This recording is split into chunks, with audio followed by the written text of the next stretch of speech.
Good evening. I'm Dr. Reed. Can I help at all? No. Really? Why are you here then? I don't want to talk. My throat hurts too much. I suppose that this pain is the reason you're here. Is someone taking care of you? Yes. And no. Could you at least tell me your name, sir? Mortimer. Mortimer Goswick. How painful is your throat, Mr. Goswick? So painful I'd rather not talk at all, Doctor. I'm sure you realize a doctor and his patient have to communicate, sir. Would it help if I gave you some paper and a pen? Not really. I see. Then maybe it's not just your throat that hurts, Mr. Goswick. Perhaps your sore throat is just the consequence of something more hurtful. Yes, maybe. But I don't want to talk or even write about it now. How painful is your throat, Mr. Goswick? So painful I'd rather not talk at all, Doctor. I'll let you get some rest, then. Good evening, sir. Good evening, Mr. Goswick. How are you? I'm okay.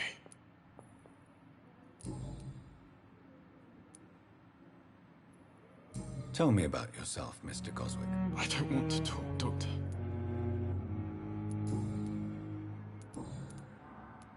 Why did your mother have you hospitalized here? She seems convinced this is a bad hospital. My mother just wants the best for me. She won't rest while I'm here. She'd go all the way to hell and back to help me. Pembroke Hospital may look unorthodox, but rest assured you're in good hands here. It's not me you have to convince, Dr. Reed. It's my mother. Is your mother bothering you?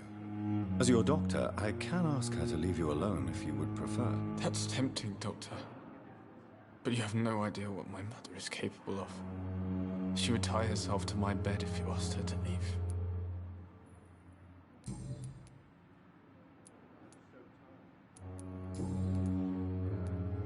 I have to go now, sir. But don't hesitate to contact me if you need any help. Good evening, sir.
Doctor. Good evening, Doctor. How is my son doing?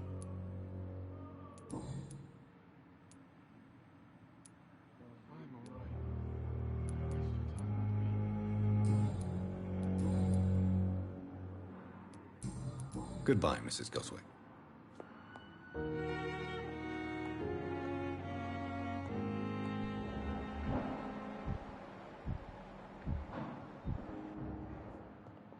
Good evening, sir.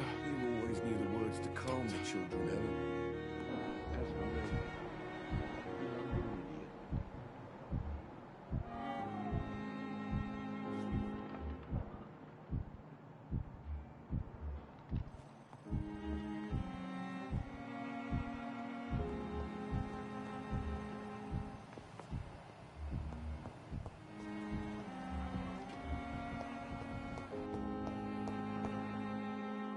I'm quite busy right now, Dr. Reed.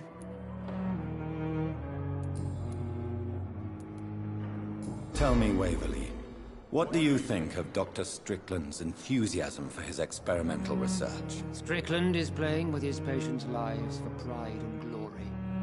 Now that, sir, is unethical. Are you thinking about something in particular? Harvey Fiddick needs delicate surgery. I believe we should stick to the usual procedure, but my young colleague obviously disagrees.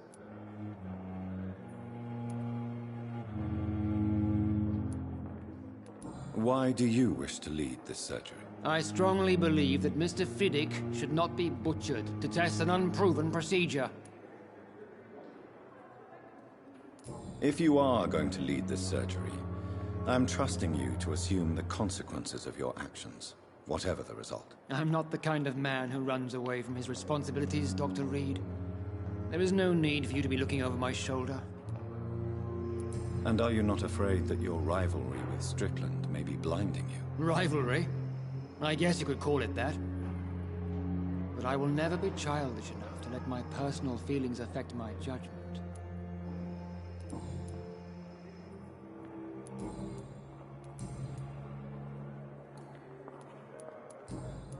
Thank you for your time. We'll talk later.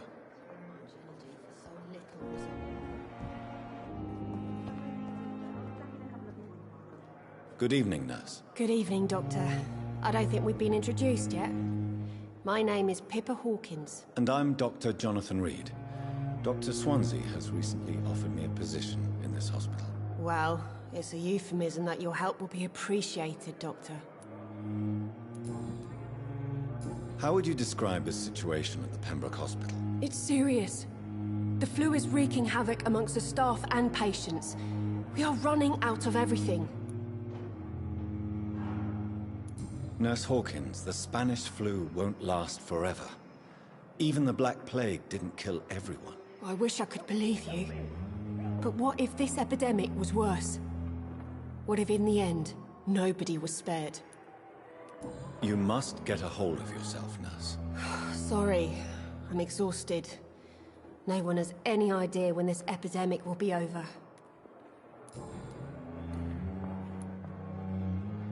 How long have you been a nurse? Well, long enough to see that the epidemic is winning. And no matter how qualified you are, don't tell me you'll change that. You'd be surprised what dedication can achieve, Nurse Hawkins. In medicine, sometimes we're just a test result away from a miracle. Sorry, Doctor. I don't want to sound bitter, but I'm just too tired to give a pep talk like Nurse Brannigan.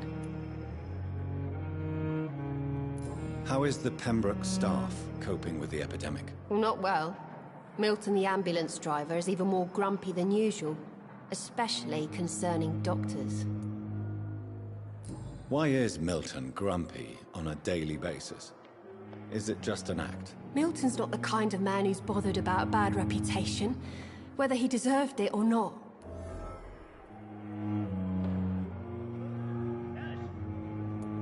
Why does Milton dislike doctors? I don't know. Just ask him. But be warned, Milton is not the chatty type.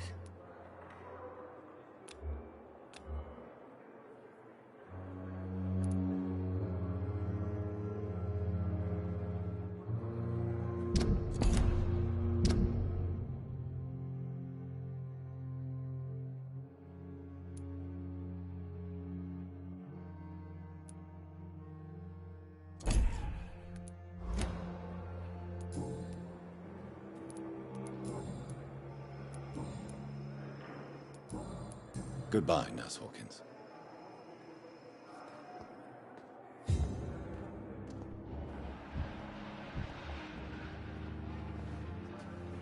Good evening, miss. I'm Dr. Reed, the new surgeon at the Pembroke Hospital. And who are you? Your name has no meaning to me, mortal. You're nothing but dust blown by the winds of eternity. I beg your pardon? What are you begging for, mortal? My clemency? Well, tonight maybe I'm inclined to mercy. You'll never forget the night you met Thelma Howcroft. You keep calling me mortal. Why is that? And if I'm mortal, what are you? Well, Dr. Reed, if you must know, I'm a vampire. And why do you believe you're a vampire? I don't need to believe anything. It is what I am. It is what I feel within this hollow shell of flesh. Please, describe to me how you feel. What is it like to be a vampire? I can hear my body crumble from the inside as my flesh cracks and fades. I sense the last pulse of postulant blood within my drying veins. I need new blood. I see. Have you ever heard of Cotard's syndrome, Miss Howcroft? Never. It's a mental illness discovered by a French neurologist named Jules Cotard. The affected patients are delusional. They believe that they are putrefying, that they are dead, a ghost or a ghoul, or in your case, a vampire. Delusional, you say? Oh, sad and petty mortal. You can't even begin to understand the concept of immortality. And you think it is I who am delusional. I'm assuming you must be a patient here. Am I right, Miss Howcroft? It's only a cover. To hide from my enemies. I can leave whenever I want. As a woman, a spirit, fog, or bat. Who are these enemies you mentioned? Can you describe them? I cannot say for sure. But I sense their eyes on me from nearby. I feel them watching me every time I visit the garden near the morgue. The staff here are not your enemy. They're here to help you, to care for you. I'm not speaking of the doctors in white. I'm speaking of the men and women who hunt me. For I am a vampire. I see. Don't worry. These people will not find you here. I'll personally make sure they leave you alone. Thank you, mortal. But do not interfere with them, for you are no match for those that hunt me.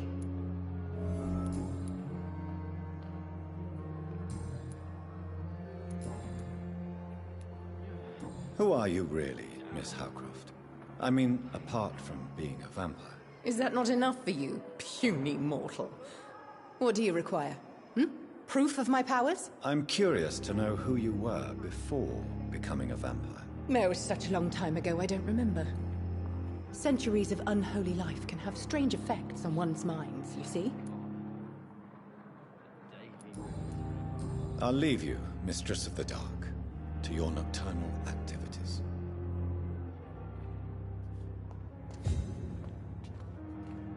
Good evening, sir. Can I help you? Unless you're here to fix my face. No. I don't think you can help me. I'm Dr. Reed. I've recently taken the position of head surgeon here. War injuries, am I right? You guessed right, Doctor. German shell took my pretty little mug right off. But they still call me Thomas Elwood. How is your stay with us, Mr. Elwood? Oh, it's bliss. I just escaped death in the trenches to be surrounded again by the moans of the dying. Can I ask you precisely why you're a patient here? It's the pain, sir. The drugs don't work. It just hurts under the scars, if you get my drift. Can I do anything for your pain? Nurses gave me a bunch of pills. No effect. Told you. It's like the flames are under my skin, burning away. Who is treating you? Is someone in particular looking after your case? Nobody since the old and tired doctor spoke to me. Started to think I was forgotten about.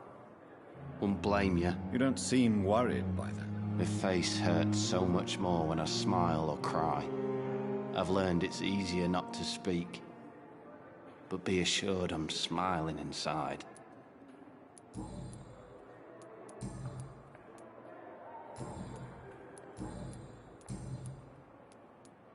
Where were you stationed, sir? Did you serve for long? I really don't want to talk about all this shit. No offense. I was pushing too much. I served in France myself. I just wanted to know what happened to you. You were an officer, weren't you? Then I doubt we fought the same war, sir. No offense. How close are you to Miss Hawcroft? Are you aware that she thinks she is a vampire? To wait for her next nibble is the best reason to stay here. Every time she approaches my bed, she treats me like something tasty.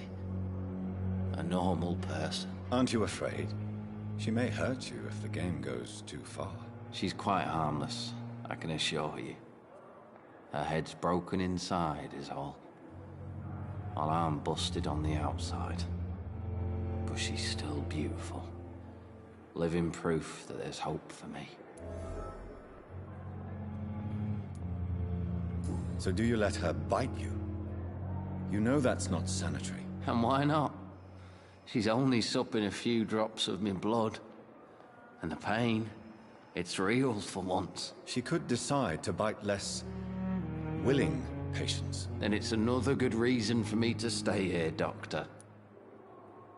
You do realize she's mentally disturbed. It's called the Cotard syndrome. She truly believes she's a vampire. In her madness, she never refers to my scars. And frankly, if I could, I'd join her world. It seems much more fun than the real one. How close are you to Miss Horcroft? To wait for... Aren't you She's quite...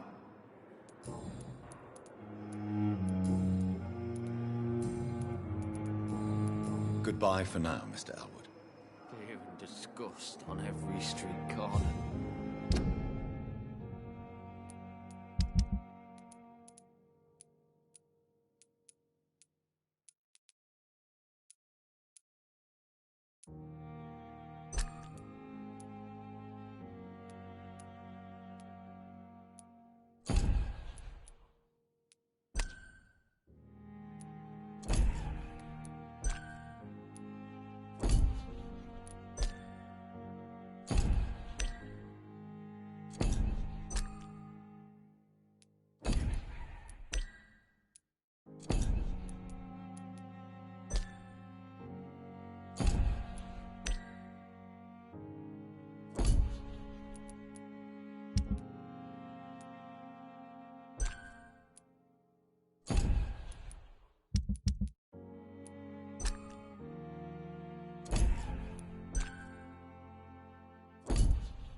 Daily routine.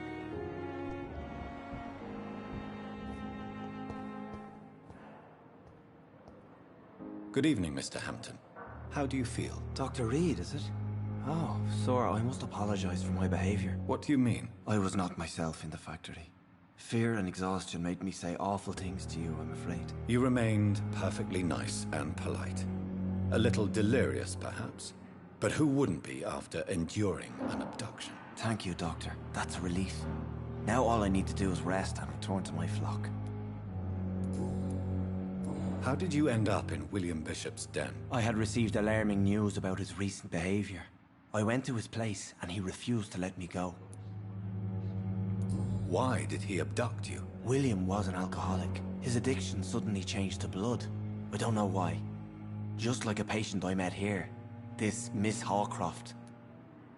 You dared to enter this awful place alone. You're a hero, Mr. Hampton. Or a fool. I'm just a man trying to help his friends, Dr. Reed. William Bishop was a conflicted soul, searching for light. Do you know Tom Watts, the bartender from the Turtle? I met him before I found you in the canning factory. Tom? Yes, of course. Always the helping hand, good old Tom. Without men like him, corruption and despair would have wiped out the East End long ago. Who should I avoid in this part of town, then? Any particularly evil figures? Not really. Most men and women are just doing their best. And it's not my habit to speak ill of people I know, Doctor. People are still in despair. How could it be otherwise? The authorities have left us all to rot in this contagious nightmare. No drugs, no advice, nothing. It's a damn shame. What is the general situation in the East End docks? The situation has always been tough, with a lot of tensions between the gangs and the dockers' trade union. The wet boot boys are very nervous since they lost their leader. Who leads the gang now? Since Clay Cox went missing, it's his wife Edwina who runs the show, with the assistance of her minion, Booth Digby. Has the gang been threatening you? Ah, no. I've had this nickname for so long, you know, the sad saint of the East End. No one dares to bug a saint. Not even criminals.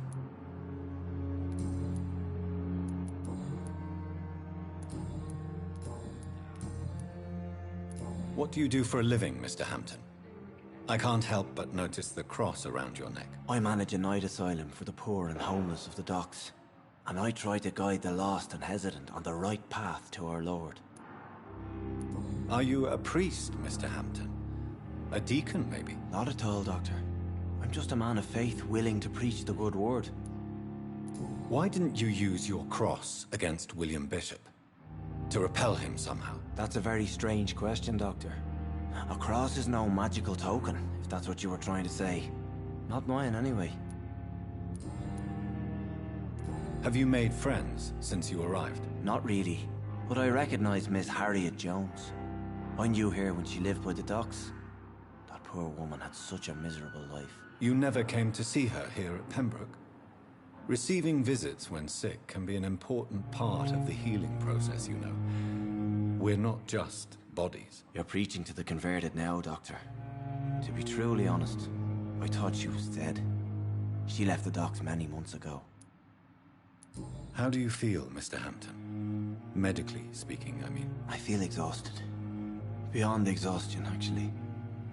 William drank so much of my blood in his madness. I feel empty. You're in good hands here.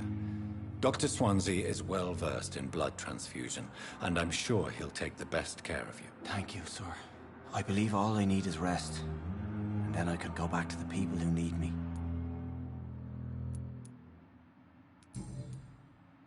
Goodbye, Mr. Hampton. We'll talk again later. The daily routine. It's locked, all right.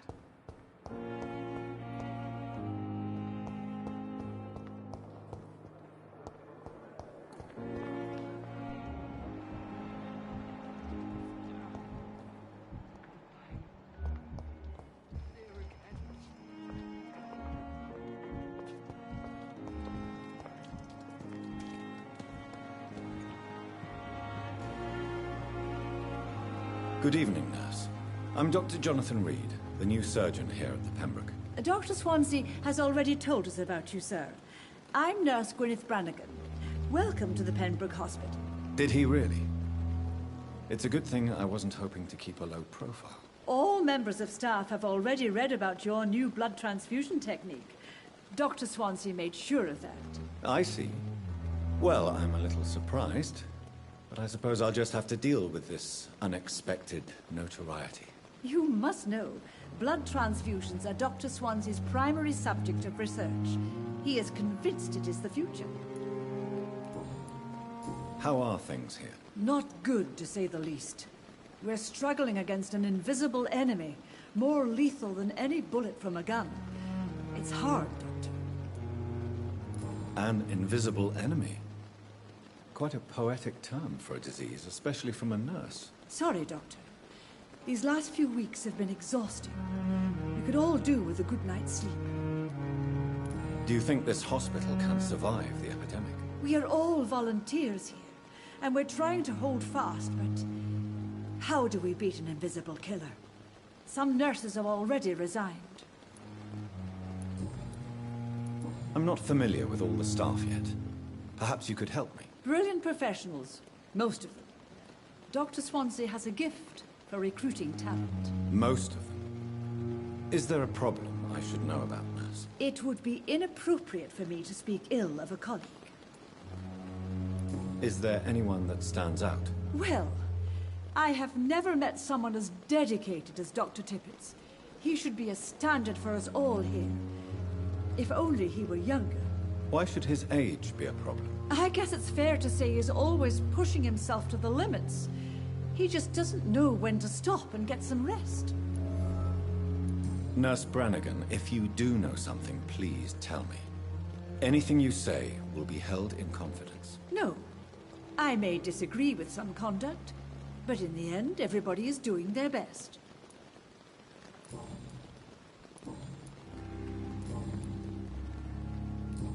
Goodbye, nurse. Call me if you need assistance.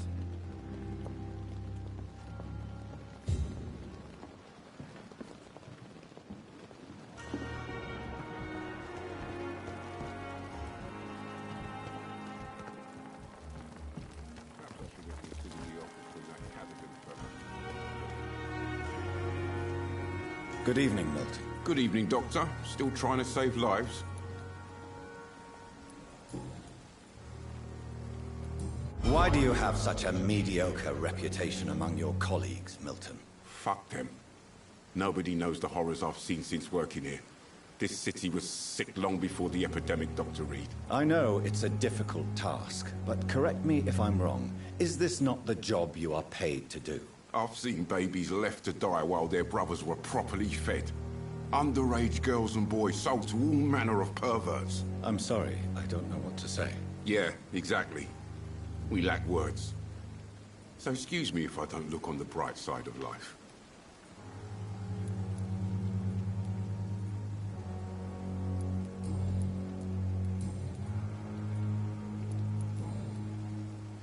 Goodbye, Milton.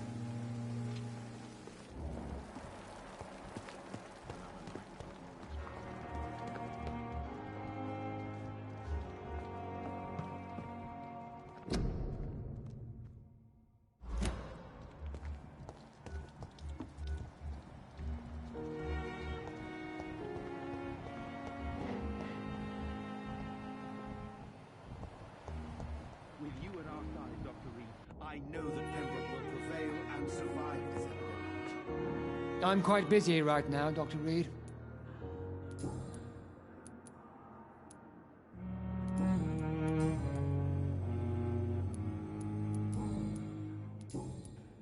Tell me, Waverly, what do you think of Dr. Strickland's enthusiasm for his experimental research? Strickland is playing with his patients' lives for pride and glory. Now that, sir, is unethical. Are you thinking about something in particular? Harvey Fiddick needs delicate surgery. I believe we should stick to the usual procedure, but my young colleague obviously disagrees.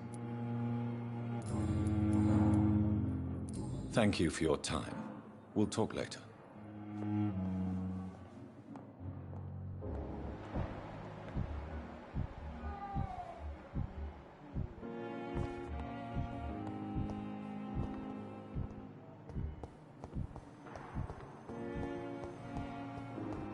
Thelma Howcroft said she was being watched by vampire hunters.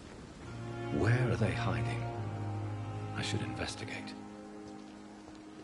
It's locked. Good evening. I'm Dr. Reed. Always a pleasure to meet a colleague, sir. Especially when he was supposedly dead. A colleague? Are you a doctor too? Not anymore, sir. I used to be Dr. Rakesh Chadana. Now, I'm just Mr. Chadana, pawnbroker and humble guardian of this morgue. What do you mean? You used to be a doctor. Was your license revoked? No, sir. It is just that I like to be precise. I run a little pawn shop while taking care of the dead. But I used to be a real doctor. Are you afraid or uneasy being surrounded by so many corpses? Why should I? These bodies are empty vessels. Flesh left to decay. Poof. No soul anymore. All gone.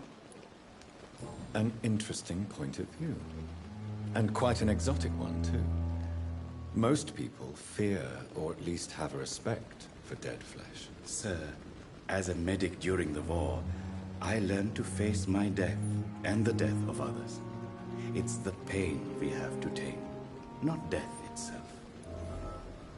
How did you get this job? After I left the army, I worked as an undertaker down by the docks. A dangerous place with many an unpleasant business there. Milton Hooks helped me get a job here. Have we met before? I don't think so, sir. Why? When we first talked, you said you were glad to meet me since I was reported dead. Funny story, sir. Your sister came here a few nights ago. You were missing, and she was looking for your body. She must be very relieved now. Do you work here alone? Yes, very easy work, sir. All I have to do is watch a few bodies. The situation was very different when the main morgue was still open. Why do you have to watch these bodies? Because these poor fellows have no names. We keep them in case someone comes looking for the missing. Sadly, very rarely happens. Why close the hospital's main morgue? It was for sanitary reasons after the beginning of the epidemic. Cadavers had to be moved to the nearest mass grave.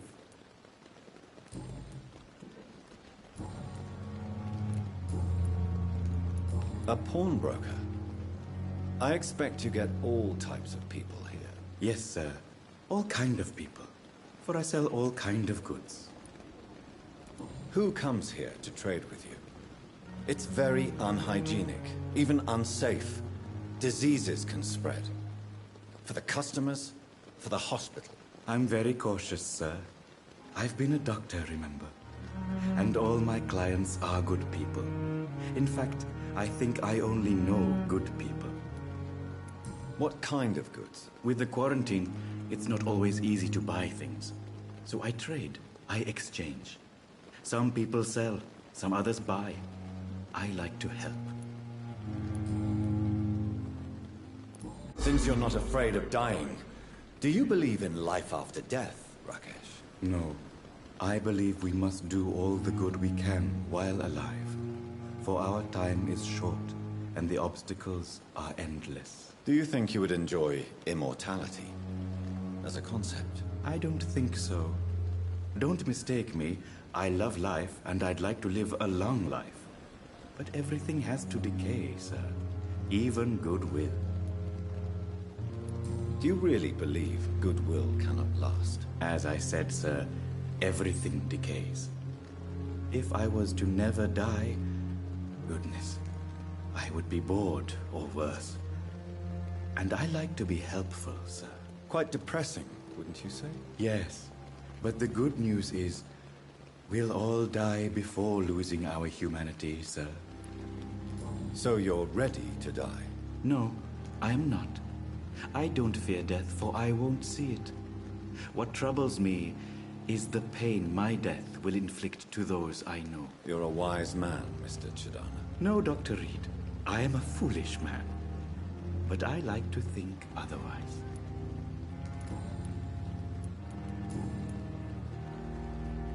Please show me what you have to sell. Of course. It's just trinkets and curios, really.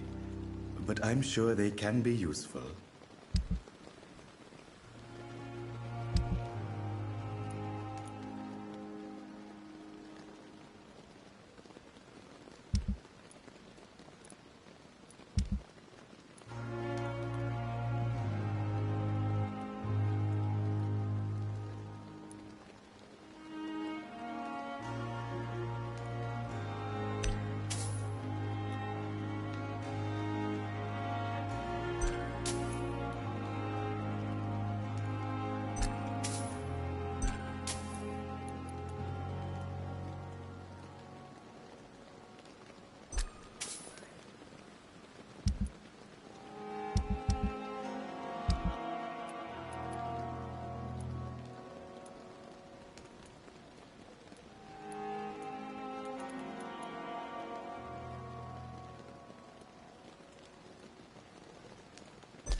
I'm sorry you ended up on my plain and cold medical bench.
It's locked.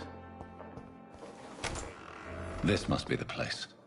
It's definitely away from prying eyes. Relegated to the shadows. A kingdom of my own. At least I won't be sleeping in a coffin.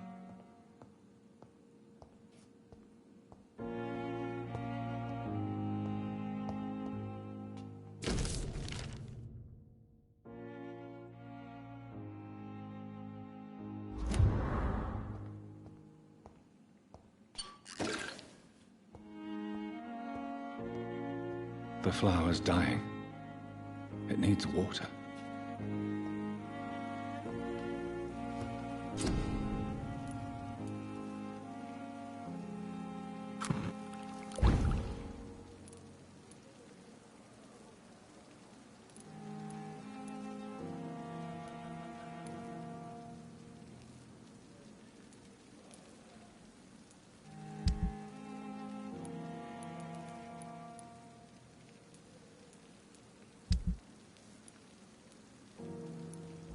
William Bishop's blood is much more unstable than human blood and shows extensive mutation.